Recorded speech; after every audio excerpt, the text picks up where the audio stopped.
A ver, de la forma más breve posible, les voy a explicar qué onda con la narcopolítica. Y sí, es un término que suena fuerte porque literalmente lo es. De hecho, el diccionario de la lengua española lo define como actividad política en que las instituciones del Estado están muy influidas por el narcotráfico. En otras palabras, cuando el narco ya no se esconde de las autoridades, sino que también las saluda de mano. Y no, esto no se trata únicamente de unos cuantos sobornos por debajo de la mesa. Así que en este video vamos a ver cómo surgió todo este tema, cómo fue creciendo y cómo llegamos hasta la actualidad, porque sí, México tiene muchas tradiciones y aparentemente mezclar política con crimen organizado terminó siendo una de ellas, así que bueno, vamos a comenzar. Todo este desmadre comenzó desde la Segunda Guerra Mundial, porque resulta, manitos, que cuando Estados Unidos entró a la guerra en 1941, tenía miles de soldados heridos en Europa y el Pacífico, y una de las sustancias que más necesitaban era morfina, muchísima morfina, nivel farmacia del IMSS en desabastecimiento. El problema era que la morfina se hace a partir del opio y Estados Unidos andaba desabastecido. ¿Por qué? Porque los alemanes estaban hundiendo barcos en el Atlántico, mientras que los japoneses habían tomado el control de varias rutas de opio en Asia. Así que Estados Unidos hizo lo que cualquier potencia mundial desesperada haría: venir a pedirle paro a México. ¿Y qué hizo el gobierno mexicano? Pues ver una gran oportunidad de negocio. Así que los jefes políticos, policías, militares y funcionarios no solo dejaban trabajar a los productores de amapola, algunos hasta los protegían, les cobraban cuota e incluso invertían en el negocio. O sea, el narco todavía ni se consolidaba y ya tenía inversionistas. Prácticamente no perseguían a los traficantes, se volvían sus socios, porque en México la corrupción no nace, se cultiva igual que la amapola. Pero claro, como toda relación tóxica, esto también terminó mal, porque cuando Japón fue derrotado en 1945, Estados Unidos ya no necesitaba el opio mexicano porque las rutas asiáticas volvieron a funcionar. Así que México se quedó como el ex que dejó todo por la relación y al final ni un mensaje de perdón, no eres tú, soy yo, recibió, porque nuestros campesinos ya sabían sembrar amapola, los traficantes ya conocían las rutas hacia la frontera y muchos funcionarios ya se habían acostumbrado al dinerito extra. Y pues ya saben cómo es eso, al mexicano le podrán quitar muchas cosas, pero una vez que descubre el ingreso extra, ya no hay vuelta atrás. Y para acabarla de amolar, muchos soldados estadounidenses regresaron de la guerra con adicción a la morfina hecha con opio. Entonces imagínense el escenario: México tenía el producto, Estados Unidos tenía consumidores desesperados y pues bueno, era obvio que se iba a abrir un mercado ilegal. Básicamente fue el nacimiento de un negocio multimillonario patrocinado indirectamente por una guerra mundial, porque sí, a veces la historia parece escrita por los mismos guionistas de Breaking Bad. Después llegó el expresidente Miguel Alemán Valdés, y aquí es donde el asunto se pone interesante, porque en vez de intentar erradicar el narcotráfico, el gobierno básicamente dijo: ¿y si mejor lo administramos? Tenían que ser priistas los hijos de su madre. Porque claro, combatir el narcotráfico está bien, pero ganar dinero con él aparentemente se les hizo más atractivo. Así fue como nació la Dirección Federal de Seguridad, la famosa DFS. Oficialmente era una agencia de inteligencia encargada de perseguir comunistas y combatir drogas. Ya saben, el típico discurso bonito para las cámaras. Pero extraoficialmente la DFS terminó funcionando como intermediaria entre el gobierno y los narcotraficantes. Básicamente era como recursos humanos, pero del crimen organizado. El trato era simple: el gobierno les ofrecía protección contra extradiciones a Estados Unidos, impunidad para operar en ciertas regiones e información sobre grupos rivales, y a cambio el narco les daba dinero, evitaba vender droga en ciertas ciudades grandes y mantenía la violencia controlada, porque sí había asesinatos y ajustes de cuentas, pero comparado con hoy era muchísimo más discreto. Antes mínimo intentaban fingir tantita vergüenza. De hecho, en esa época el gobierno todavía podía poner condiciones. Literalmente era algo como: tú operas aquí, pero no me mates periodistas, no armes desmadre en estas zonas y me pagas puntualito. Y si algún narcotraficante se salía del acuerdo, el mismo gobierno lo entregaba a Estados Unidos o lo desaparecían si sabía demasiado, porque en México el control de daños siempre ha sido muy creativo. Hasta me atrevo a decir que en aquellos años el Estado todavía mantenía medio controlado al narco. Ahorita ya no, y todos lo sabemos.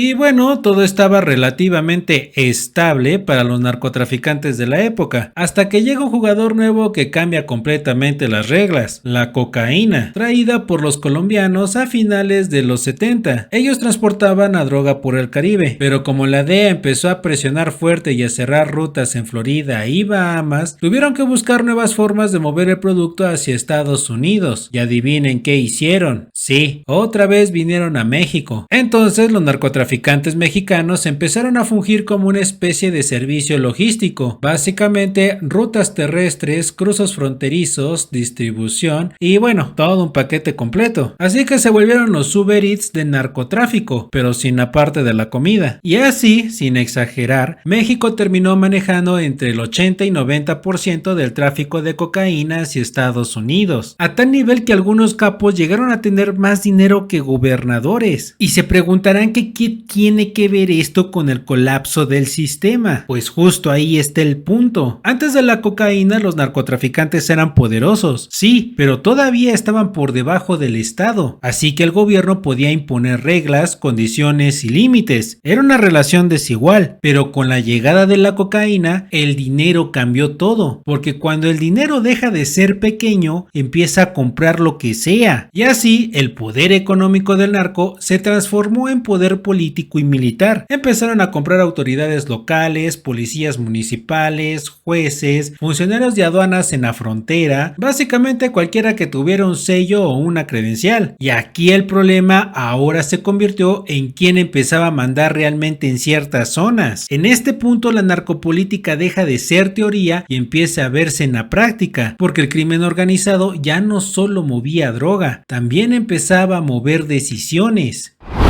Avanzando en historia, pues aquí ya no hay mucho misterio. Para este punto el negocio del narco ya tenía tanto dinero que el siguiente paso era obvio: empezar a comprar piezas grandes del sistema. Ya no hablamos de policías municipales o funcionarios menores, hablamos de gobernadores completos, estados enteros prácticamente en renta. Uno de los casos más conocidos es el de Thomas Yarrington. Thomas filtraba información de operativos federales, daba facilidades para aterrizar en pistas clandestinas dentro del estado, daba protección a líderes criminales y aparte usaba a la policía estatal para perseguir a los rivales. O sea, básicamente el gobierno funcionando como escolta del crimen, y no fue un caso aislado. También está el general Jesús Gutiérrez Rebollo, quien estaba encargado de coordinar la lucha contra el narcotráfico durante el gobierno de Ernesto Zedillo. Básicamente el hombre encargado de apagar el incendio, pues también estaba vendiendo gasolina. Según las investigaciones, trabajaba para el cártel de Amado Carrillo Fuentes. Cuando fue detenido, no solo cayó él, también empezó a señalar a otros mandos militares y figuras de alto nivel que presuntamente tenían vínculos similares. Sí, como todo un chivato. Así que estos son solo ejemplos representativos de la época, pero sí quiero que quede claro que ya la narcopolítica en esta época ya era un sistema paralelo funcionando dentro del mismo sistema. Ya a partir de aquí empieza el último tramo del dominio del PRI y entra el PAN con Vicente Fox Quesada. Y con ese cambio político también cambia otra cosa: el equilibrio con los cárteles. Porque las nuevas administraciones simplemente no tenían acuerdos previos, ni redes establecidas, ni tratos de confianza con el crimen organizado. Básicamente llegaron sin conocer el terreno, y en un terreno así, el que ya está establecido no va a preguntar, va a imponer. Entonces los cárteles empiezan a moverse más agresivos. Algunos buscan nuevos aliados, mientras que otros intentan controlar territorios por la fuerza. Y ahí es donde todo empieza a escalar de otra manera. Después, en el año 2006, llega el sexenio de Felipe Calderón Hinojosa, quien declara la llamada guerra contra el narcotráfico. Y ahí es cuando el país entra en una de sus etapas más violentas. El resultado fue un repunte fuerte de violencia en distintas regiones del país. Los homicidios aumentaron de forma muy visible y constante. Y sí, en varias zonas del país se empezaron a encontrar fosas clandestinas, algo que antes no era tan visible en la vida cotidiana de muchas comunidades. Pero más allá de discusiones políticas, lo que queda claro es esto: a partir de este punto, la narcopolítica deja de ser una estructura controlada o negociada y se convierte en un conflicto abierto donde ya no hay reglas claras, ni equilibrio, ni control total del Estado sobre el territorio.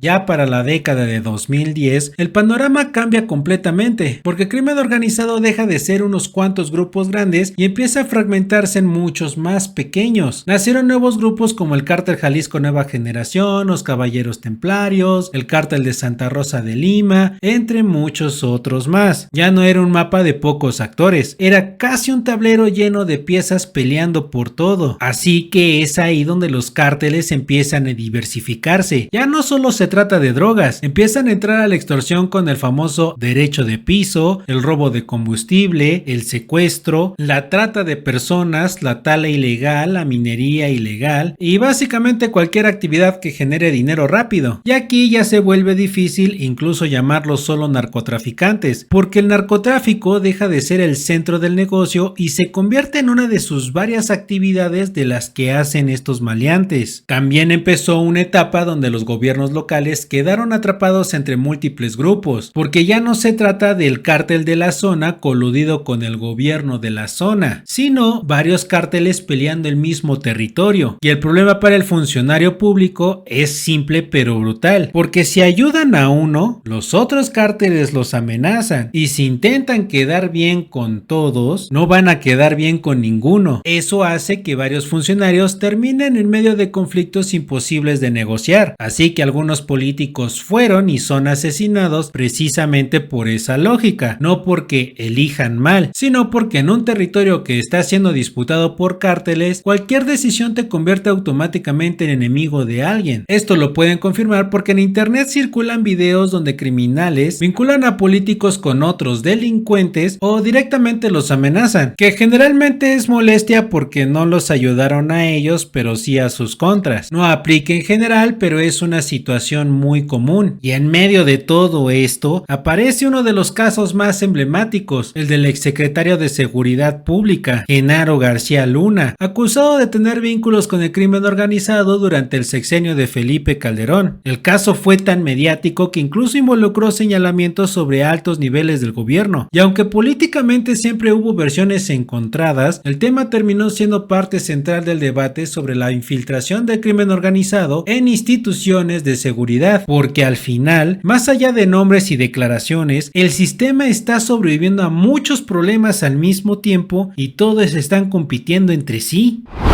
Ya para esta etapa entramos al periodo más reciente. Aquí ya tenemos al gobierno de Andrés Manuel López Obrador, el de Morena, cuyo inicio fue en 2018, aunque aquí lo ubiqué en esta fase por el impacto de su sexenio y su cierre en 2024. En este periodo, este señor implementó la estrategia de los abrazos no balazos, que básicamente buscaba reducir la confrontación directa porque la guerra frontal había generado niveles muy altos de violencia anteriormente. El problema es que aunque hubo momentos donde la violencia bajó ligeramente en ciertas zonas, en general la tendencia no desapareció y en otros periodos incluso hubo repuntes importantes. Y ya en el gobierno actual de Claudia Sheinbaum, el fenómeno sigue presente. El narcotráfico continúa teniendo influencia en distintos niveles locales, incluyendo casos donde funcionarios son cooptados por miedo o por dinero, porque aquí el problema ya no solamente se trata de si compran al funcionario, sino de que hasta lo obligan, y eso cambia completamente la dinámica. Algunos le entran a la corrupción por beneficio y otros por supervivencia.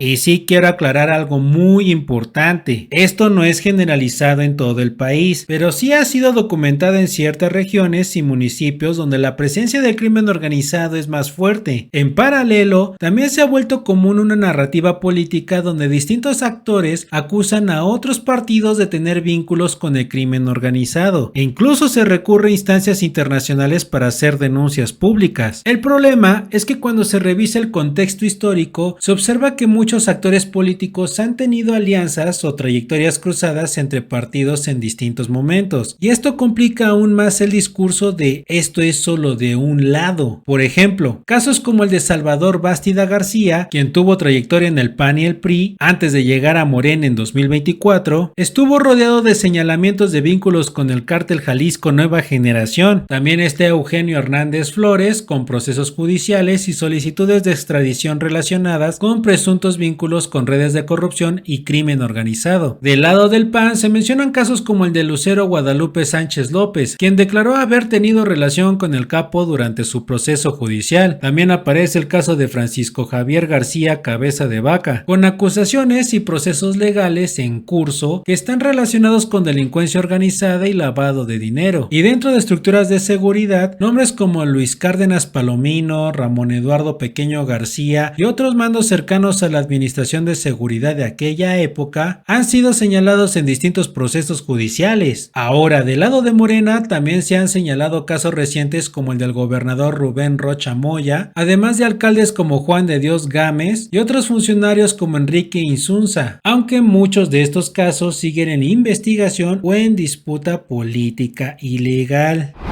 Al final, si intentas buscar un solo partido político que no tenga absolutamente ningún miembro con nexos con el crimen organizado, te vas a tardar más que investigando tu árbol genealógico. Y sí, tal vez exista algún partido político independiente por ahí que esté limpio, pero incluso ahí la cosa no es garantía, porque en este tema nadie tiene seguro de un historial sin rarezas. Incluso quienes hoy se presentan como los más firmes denunciantes, muchas veces tienen fotos, cercanía o antecedentes incómodos con personas cuestionables, y eso no es un ataque, es simplemente el tipo de contexto que este sistema ha producido. Entonces, ¿qué es esto? ¿Qué es todo este teatro? Para mí es hipocresía, porque señalan con una mano mientras con la otra esconden sus propios problemas, y mientras el debate se va en quién es más corrupto, quién tuvo más vínculos o quién tiene más fotos comprometedoras, la realidad no cambia mucho. El pueblo sigue pagando las consecuencias, los alcaldes siguen cayendo, las fosas clandestinas siguen apareciendo y el crimen organizado sigue operando, adaptándose y expandiéndose como si fuera parte normal del paisaje, porque al final no importa el color del partido, el sistema ha demostrado que puede contaminarse en cualquier dirección, da igual si eres de izquierda, de derecha, de centro, de arriba, para abajo, en diagonal, da igual, eso no importa. Y mientras sigamos creyendo que este es un problema de buenos contra malos, en lugar de corregir todo este sistema lleno de fallas profundas, vamos a seguir viendo la misma historia pero con diferentes actores. Yo soy Corzo y aquí nadie está completamente limpio, solo cambia quien aprende a vivir con eso. Adiós.